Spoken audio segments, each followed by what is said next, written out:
guys, this is my part 2 on how to lose stubborn belly fat. And I hate part 2s, but I ran out of time, so I guess I've got to become a Google partner and do overly ridiculous, never short videos. But here we go. So I just described in my first video, so look for it, how you fix the problem. I said it's sleep, going to bed by 10, circadian rhythm, 5th level of sleep, reparative, getting up early, and macros. Type, timing, well, percentages, 80, 15, 5% carbohydrates. Not 70, not 65. A lot of you guys try to drive your fat down and up your protein. You won't adapt. You won't.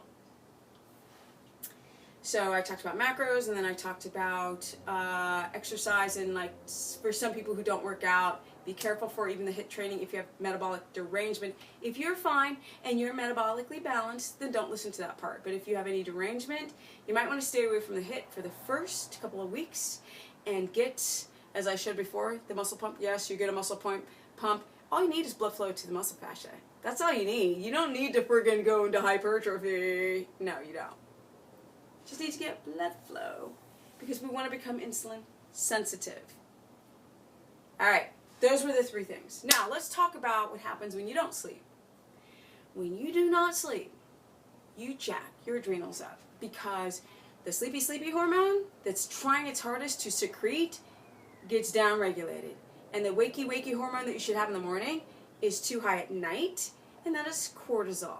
So now you have a cortisol dysregulation and popping up at different times, and when you want to sleep, you can't because you're awake, and then you think, oh, I'm so creative. I'm a night owl, and I just create everything at night. No, you don't. Nope. No. Your stuff here is messed up. That's why. If you do not, and there's the light. See? Daylight, look at that. See that? That's blue light. That's telling my body to be awake.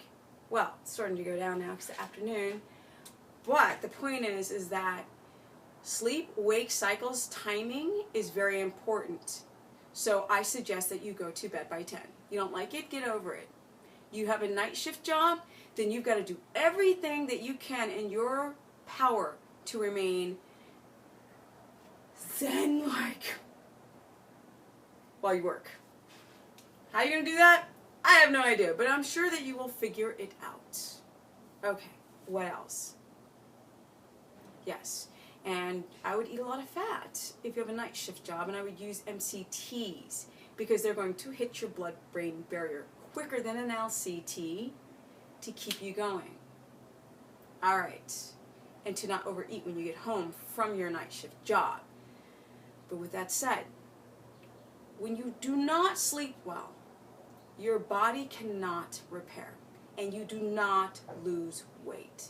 And your ability to burn fat becomes downregulated because your body will steal from Paul and give it to Pete. If your body's stressed out, it will turn down, crank down fat burning because that just takes too much energy to burn fat.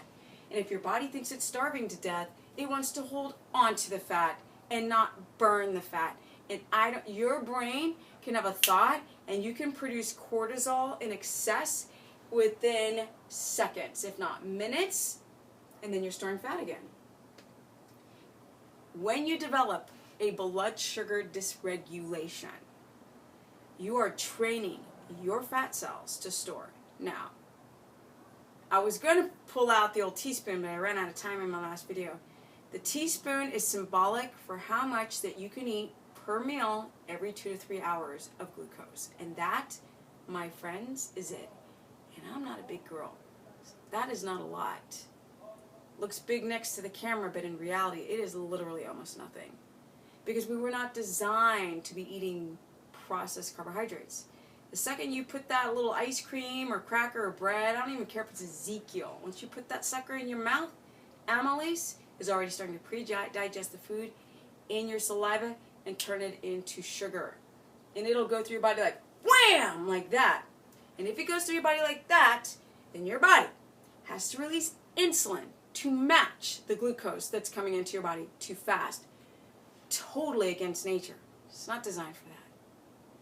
That's a lot of work to do that.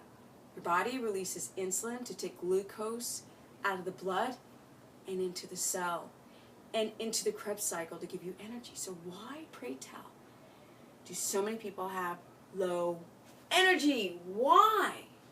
Why?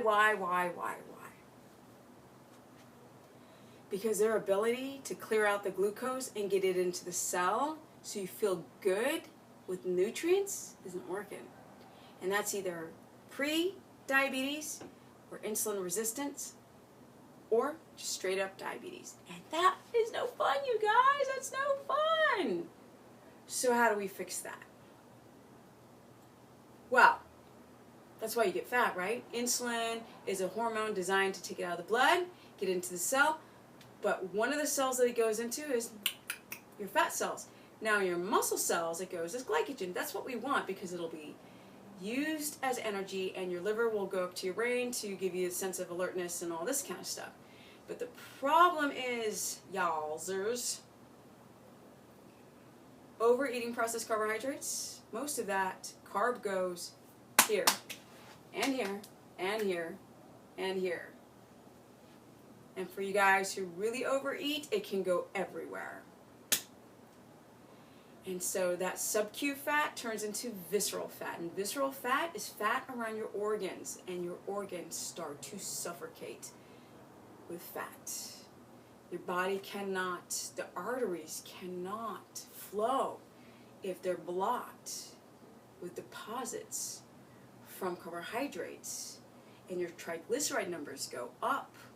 And your LDL small particles, hello, zers, we need LDL. I can't stand when people call it the bad cholesterol because it's actually oxidized LDLs that are bad or oxidized cholesterol. But that's a whole nother subject.